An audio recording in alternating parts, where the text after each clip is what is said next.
जो मन जिंकतो तो जग जिंकतो. दोघांचा जन्म गरीब कुटुंबात झाला.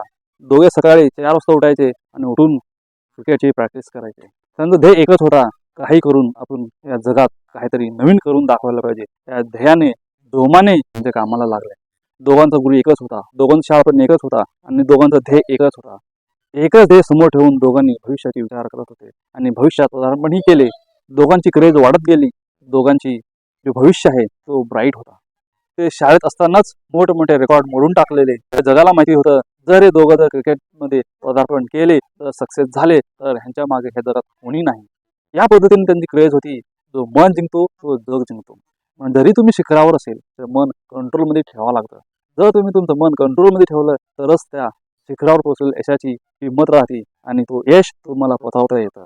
तर त्या दोघांमध्ये एकाने यश पथवलं आणि दुसऱ्याला यश पथवता आलं नाही. एकाने यशाच्या शिखरात बुडून गेला आणि एकाने यशाची योग्य पद्धतीने बॅलन्सिंग केला, लाईफ बॅलन्सिंगमध्ये, आणि तो भविष्याचा एक मास्टर ब्लास्टर बनून गेला.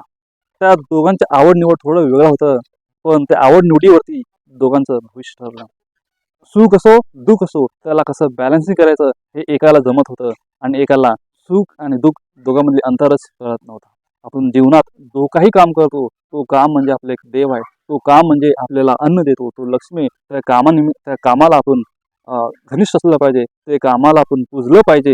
हे त्या सुखात राहणाऱ्या त्या मित्राला जमत नव्हतं. त्या सोबत जो मित्र होता त्याला गाईड करत होता. लाईफ बॅलन्सिंग कसं केलं पाहिजे हे त्याला सांगत होता, पण त्याला या मित्राची जी जो मोटिवेशन आहे त्याला समजत नव्हतं. कारण तो यशाच्या शिखरावर होता. त्याला फक्त भौतिक गोष्टीकडे अतिशय आकर्षण होतं, म्हणून तो त्या मित्राकडे दुर्लक्ष करत राहिला.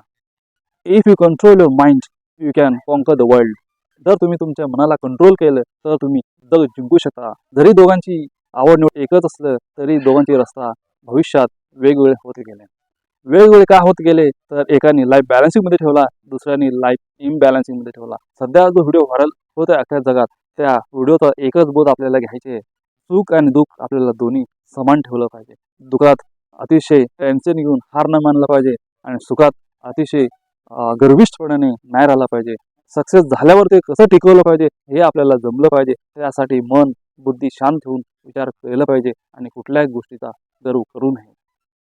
तर जो व्हिडिओ सध्या व्हायरल होत आहे तो व्हिडिओ आहे विनोद कांबळी आणि सचिन तेंडुलकर. सचिन तेंडुलकर क्रिकेटचा देव बनला असं म्हणलं जातं. सचिनपेक्षा विनोद कांबळे अतिशय ग्रेट होता.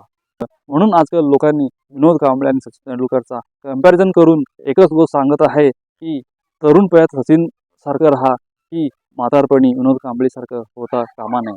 म्हणजे सचिन तेंडुलकर 22 वर्ष कष्ट करून स्वतःला सिद्ध केले की जर आपण लाईफ बॅलन्सिंगमध्ये ठेवलं, जर आपल्या मनाला कंट्रोलमध्ये ठेवलं तर आपलं जीवनात यशस्वी होऊ शकतो आणि बिनधास्त या जगात राहू शकतो.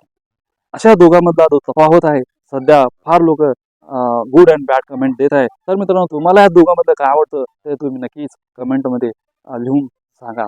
आणि जर तुम्हाला हा व्हिडिओ आवडला असेल नक्कीच लाईक शेअर आणि सबस्क्राईब करा. धन्यवाद.